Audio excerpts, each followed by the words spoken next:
Good morning students.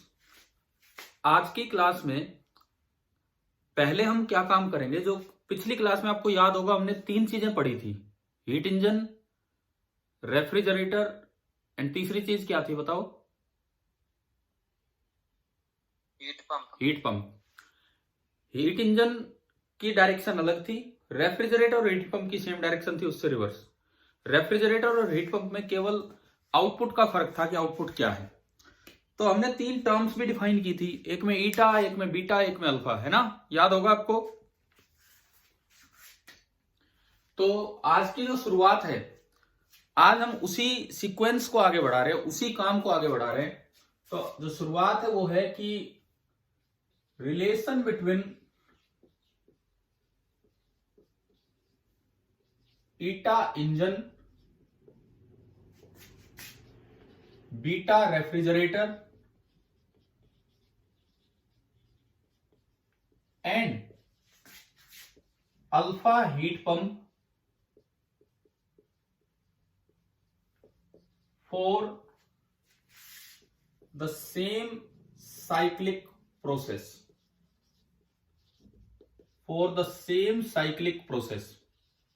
एक ही cyclic process है, उसको एक ऑर्डर में चला रहे हैं तो इंजन का काम कर रही है, दूसरे ऑर्डर में चला रहे हैं अपोजिट ऑर्डर में तो वो इंजन भी हो सकती है ना, सॉरी रेफ्रिजरेटर भी हो सकती है और हीट पंप भी।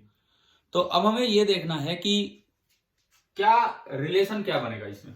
तो देखो आप डायग्राम वाइज देखिए, पहला आपका था heat pump, sorry heat engine. तो नंबर वन वही सीक्वेंस हम रखें कल जो हमने यूज की थी। पहला आपका था हीट इंजन। हीट इंजन में ये इंजन है, यहां एक सोर्स था T1 टेम्परेचर पे, आपने उससे एनर्जी ली थी Q1 और वर्क किया था W और रिमेनिंग एनर्जी सिंक में डाल दी थी Q2। ये सिंक था at low temperature T2 and this was high temperature T1। ये इंजन है। दूसरा आपका जो डायग्राम था कल, एक तरह से रिवीजन के साथ शुरुआत हो रही है, कल जो पढ़ा वो चीजें रिवाइज होने लगी हैं, उसी के साथ हम शुरुआत कर रहे हैं। देखिए सेकंड जो था, सेकंड वन रेफ्रिजरेटर,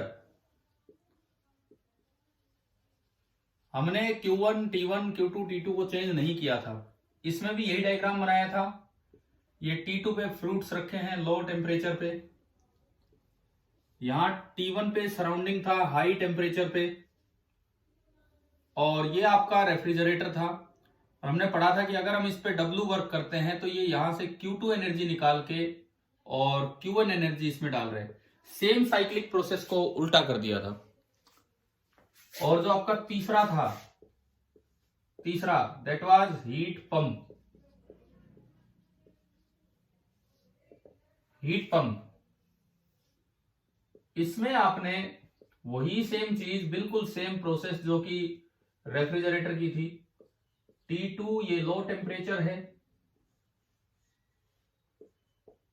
T1 ये हाई टेम्परेचर है, यहां से एनर्जी ली Q2, जब इस पे वर्क किया W तो इधर एनर्जी गई Q1।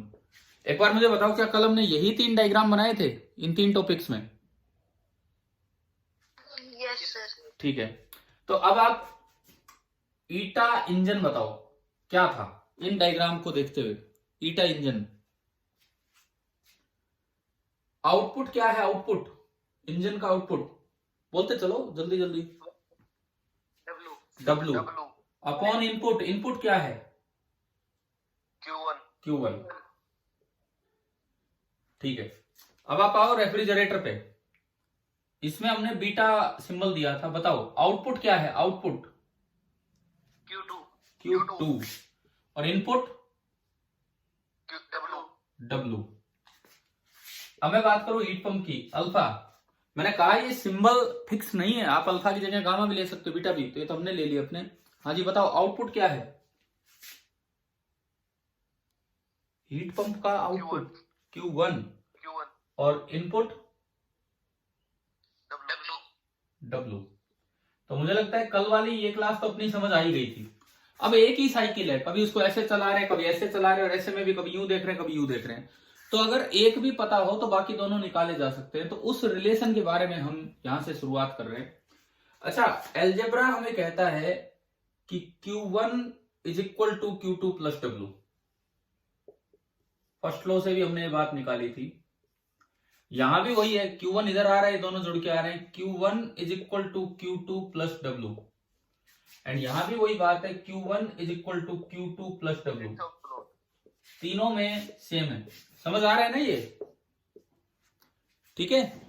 अब मुझे रिलेशन की तरफ जाना है, तो सबसे पहला काम मैं लेता हूं first relation between beta, beta है रेफ्रिजरेटर को हमने सिंबल दिया है, एंड ईटा। तो हम अभी वेरीफाई करेंगे, लेकिन एक रिलेशन हम याद रखें, beta is equal to 1 minus eta upon eta. 1 minus eta upon eta. देखते हैं ये हो पाता है कि नहीं हो पाता है। प्रूफ देखते हैं इसका। आप इसकी राइट हैंड साइड को लेके चलो, right hand side. 1 minus eta upon eta. Eta की वैल्यू ये रही, ईटा आपने इसमें पुट किया, 1 minus W upon Q1 divided by Q1। ये आपका है। आपने देखो ईटा की जगह आपने डब्ल्यू बाई Q1 रख दिया। हाँ नीचे, सॉरी नीचे आपका आएगा eta, eta is W upon Q1। Eta की जगह डब्ल्यू अपॉन Q1। आपने ऊपर एलसीएम लिया तो ऊपर बना Q1 माइनस डब्ल्यू, और Q1 से Q1 कट जाएगा और नीचे बचेगा ओनली डब्ल्यू। बताओ समझ आ गई? ठीक है। और Q1 माइनस डब्ल्यू क्या है इस रिलेशन से, या यहां से कहीं से भी देखो, Q1 माइनस डब्ल्यू क्या है? Q2। And Q2 by W क्या है? बीटा। बीटा। तो क्या ये फर्स्ट रिलेशन आपको समझ आ गया? याद रखना है डायरेक्ट क्वेश्चंस के लिए, beta is equal to 1 minus eta upon eta. अभी इसके जस्ट बाद अगले स्लाइड में, मीन्स अगले बोर्ड पे हम वो क्वेश्चन ले लेंगे एक दो इस पे ना। दूसरा रिलेशन हम ले रहे हैं बिटवीन बीटा, ये तो रेफ्रिजरेटर का है, एंड अल्फा, ये हीट पंप का है। तो ये रिलेशन होता है alpha is equal to beta plus 1। Alpha is equal to beta plus 1। इसको भी हम चेक कर लेते हैं। आप आरएचएस से शुरुआत कीजिए। RHS beta plus 1। बीटा कितना? बीटा ये रखा हुआ है Q2 by W plus 1। LCM लिया तो नीचे डब्ल्यू और ऊपर आ रहा है Q2 प्लस डब्ल्यू। और Q2 प्लस डब्ल्यू को मैं क्या लिख सकता हूं? Q2 प्लस डब्ल्यू को Q1। And Q1 by W क्या है? अल्फा। तो ये छोटे छोटे से प्रूफ हैं, लेकिन रिलेशन जरूर याद रखने हैं। कैसे काम आएंगे अगले, ये साफ करके इससे अगले पे हम लेते हैं। आप एक बार ये नोट कीजिए।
हो गया होगा, है ना? चले आगे,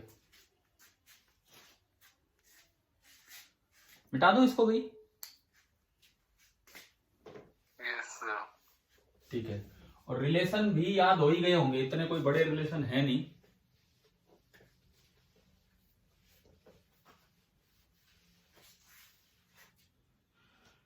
देखो, एक क्वेश्चन की तरह हम इस चीज को यूज करें, a particular cyclic process, a particular cyclic process is followed between two given temperatures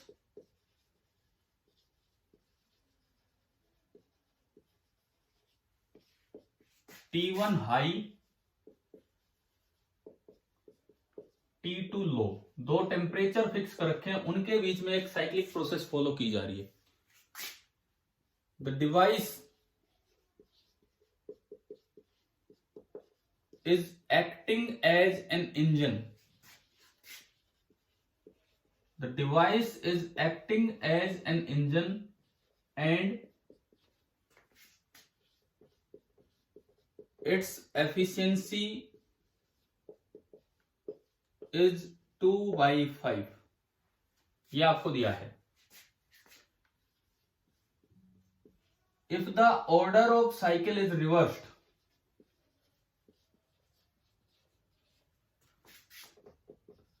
if the order of cycle is reversed, then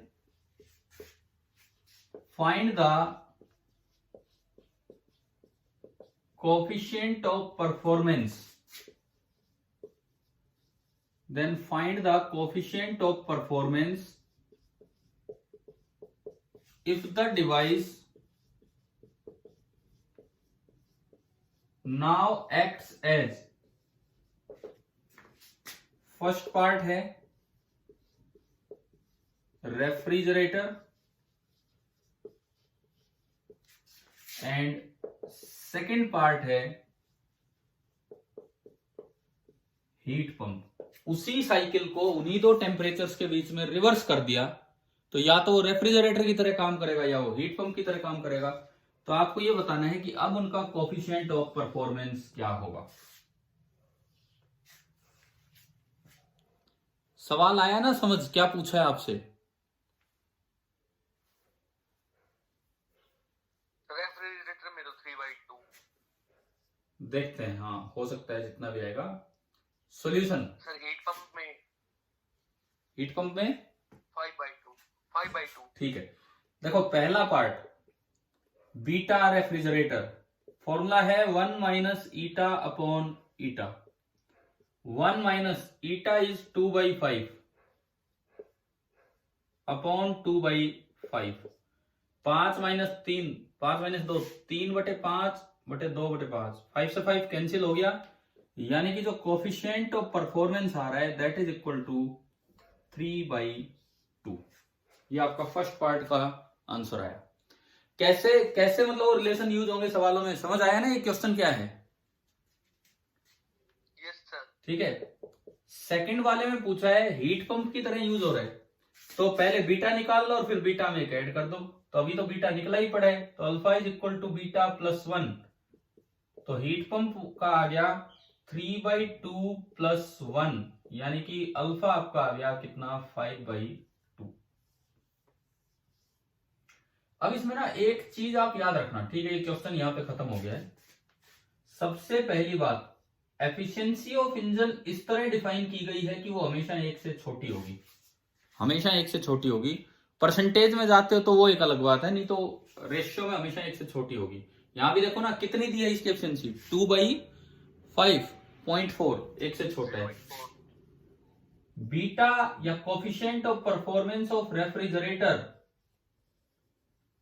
क्या वैल्यू आई है इसकी यहां निकल के देखो आप, ग्रेटर देन 2। हाँ ये हमेशा ये इस तरह डिफाइन कर रखा है कि कोई भी साइकिल हो हमेशा ये ग्रेटर देन 1 होगा। एंड तीसरा अल्फा जो हम बोल रहे हैं हीट पंप का, वो भी क्योंकि ये तो बीटा से भी बड़ा है तो ये भी क्या होगा, ग्रेटर देन 1। ये आपके जनरल रिजल्ट्स हैं, इन जनरल ये बातें हैं, तो आप इसको भी नोट कर लें इस सवाल के बाद कि इन जनरल ऐसा कुछ होता है। ठीक है, कीजिए इसको।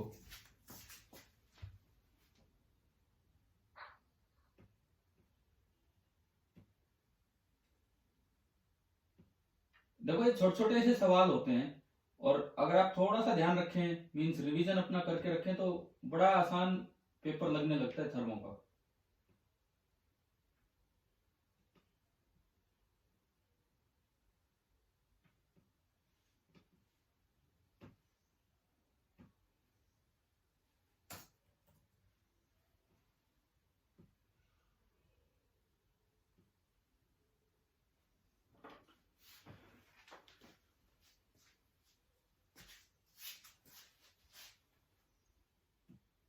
आज मैं पार्टिसिपेंट्स की बात करूं, सुधा, लक्ष्मी, साहिल, हेमंत, मुकुल, भव्य, मिलन, किरण, सूरज, विवेक, विकास, ये 2 हो गए, अनीसा एंड खुशी।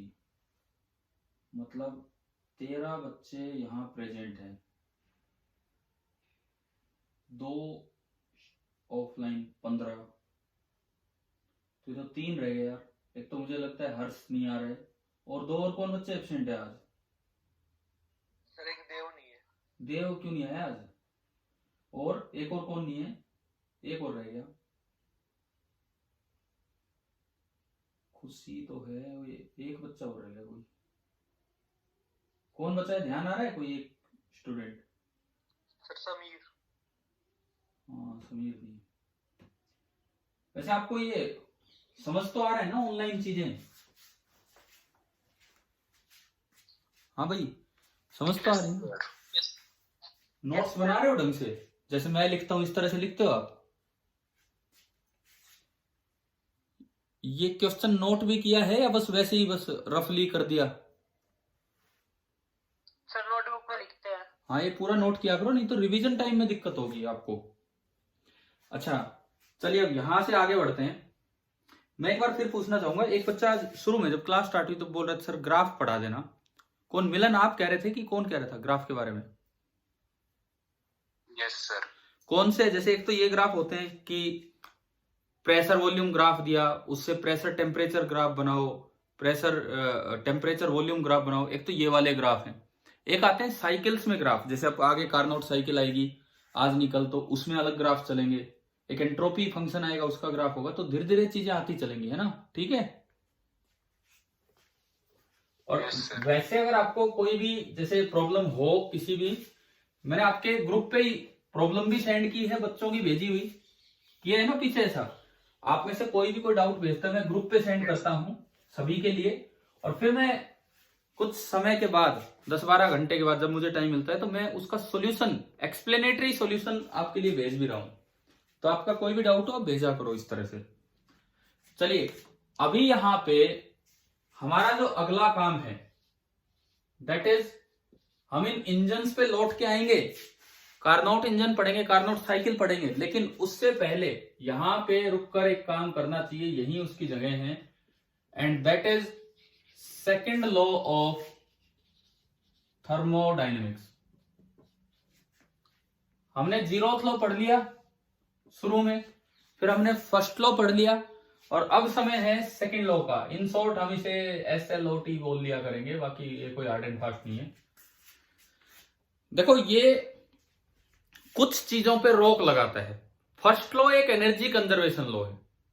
चाय रखी थी गर्मा गर्म, थोड़ी देर में ठंडी होगी, फर्स्ट लॉ ने समझा दिया। बोले चाय की एनर्जी कहां चलेगी?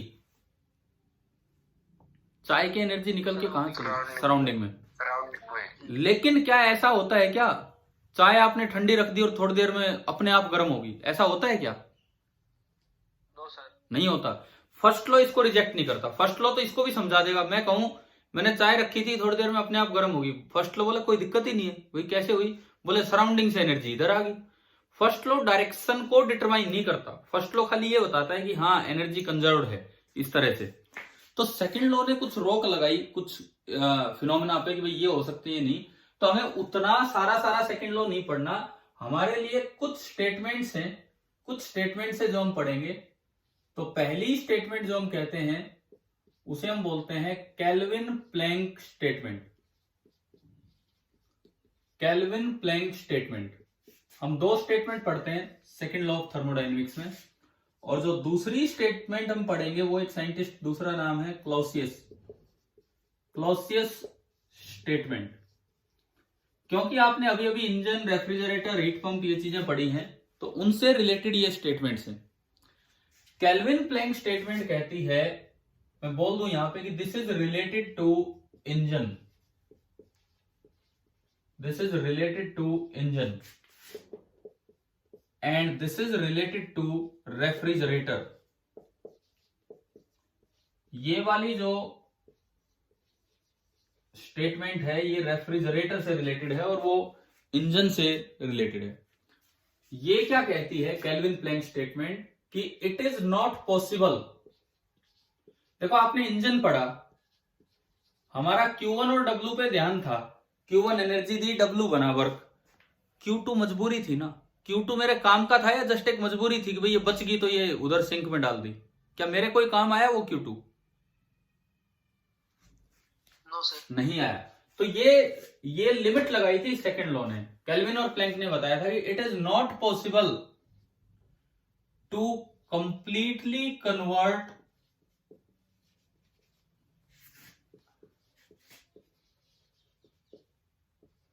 Whole heat energy into work. पूरे का पूरे हीट को आप वर्क में कन्वर्ट नहीं कर पाएंगे। सम पार्ट ऑफ इट में be converted, some part of heat energy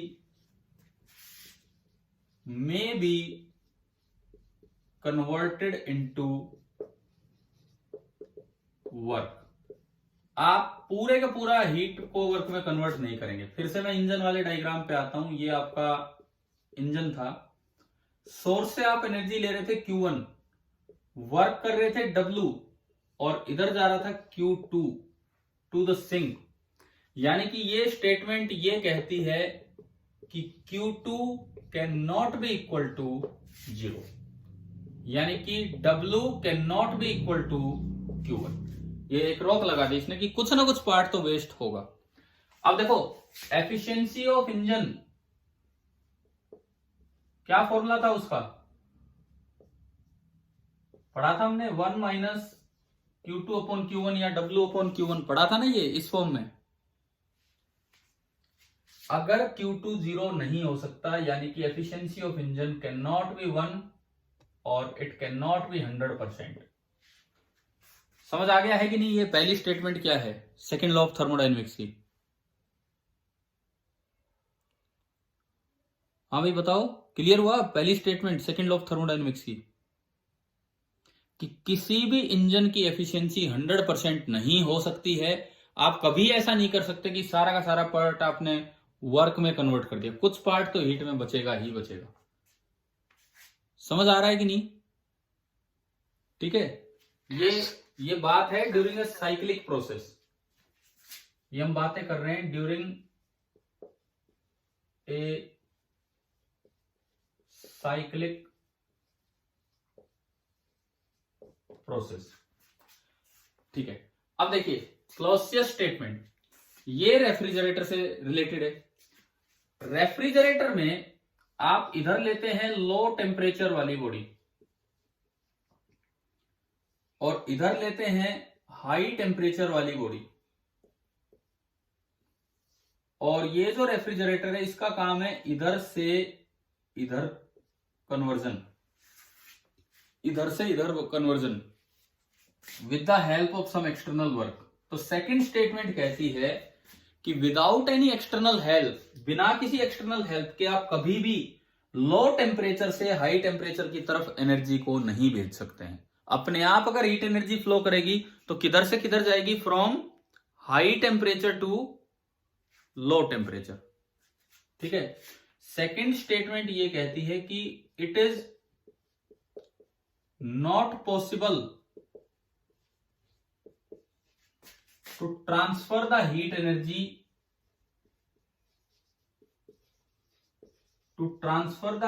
energy from low temperature to high temperature बिना किसी सहायता के, विदाउट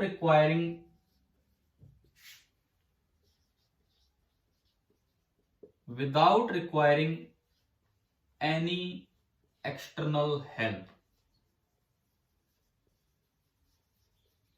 यानी कि अगर मैं यहां बात करूं तो ये कहता है कि W can not B zero. अगर वर्क नहीं करोगे तो ये ट्रांसफर नहीं हो पाएगा, ये Q2 Q1 की तरफ नहीं जा पाएगा।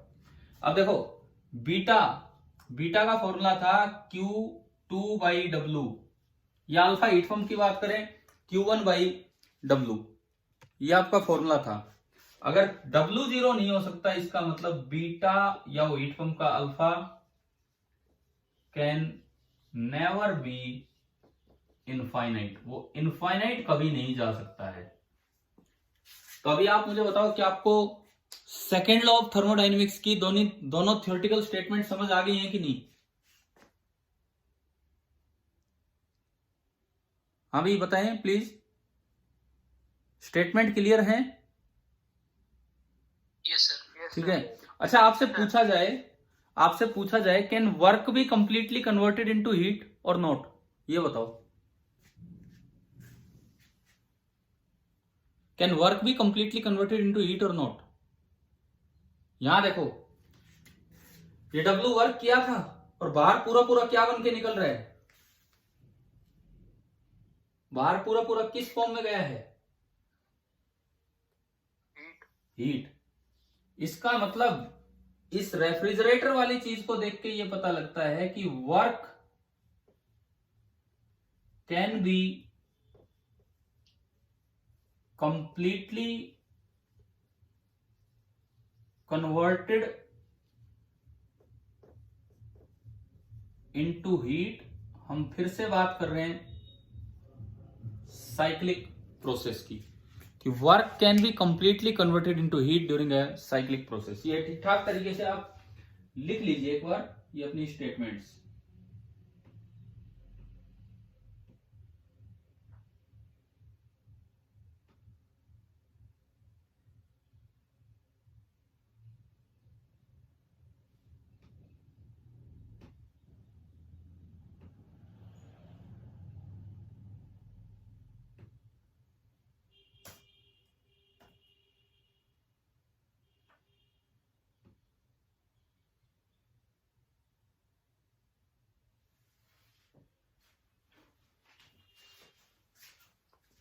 हो गया हो तो मिटाऊं मैं इसे?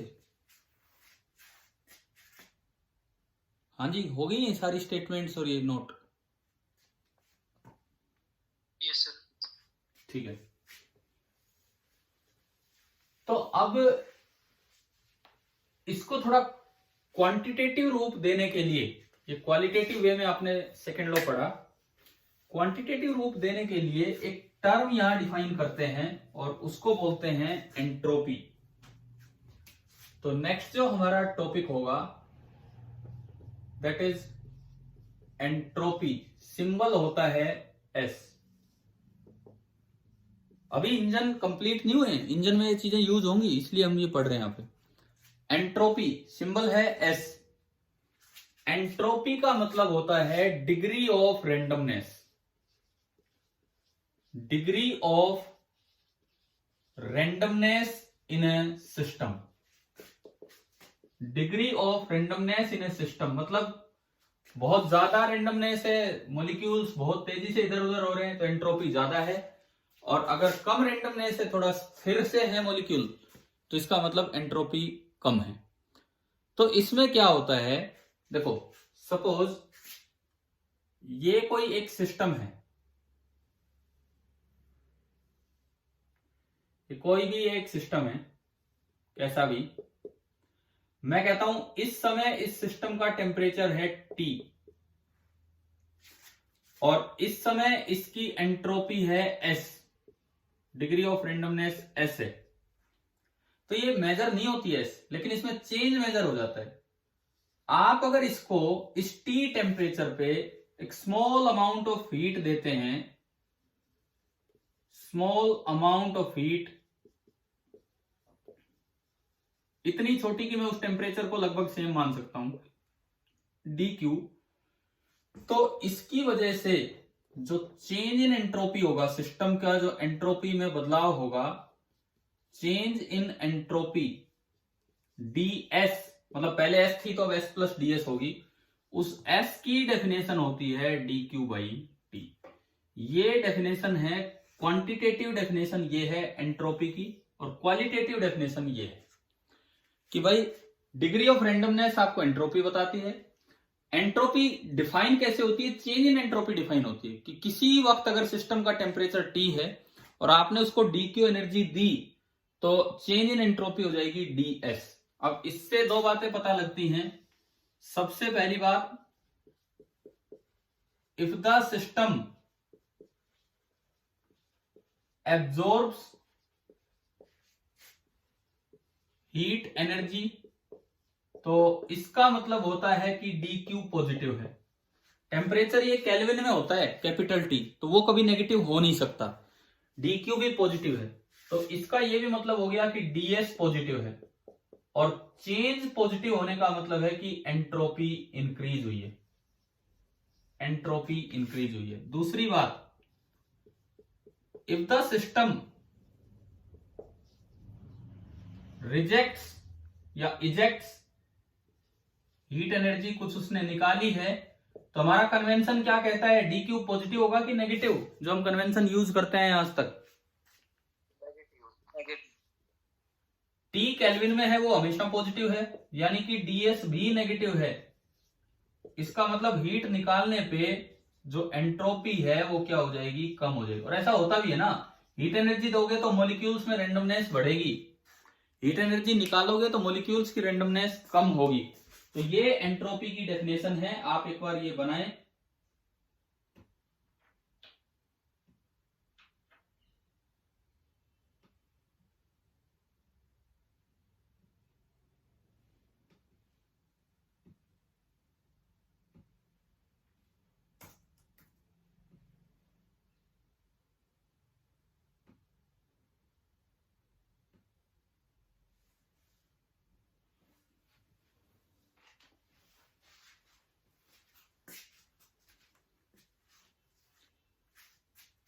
मिटा दूं? लिख लिया तो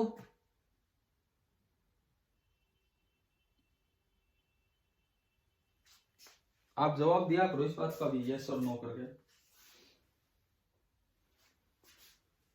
मिटा दो ना भाई, हो गया हो तो ठीक है। अब देखो, इसमें दो स्पेशल केस मैं आपको लेके दिखाता हूं फटाफट, इतने ही टाइम बचा है मुश्किल से।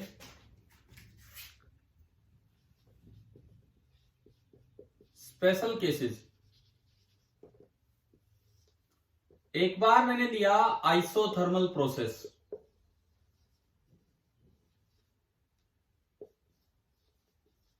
और एक बार मैं ले रहा हूं एडियाबैटिक प्रोसेस।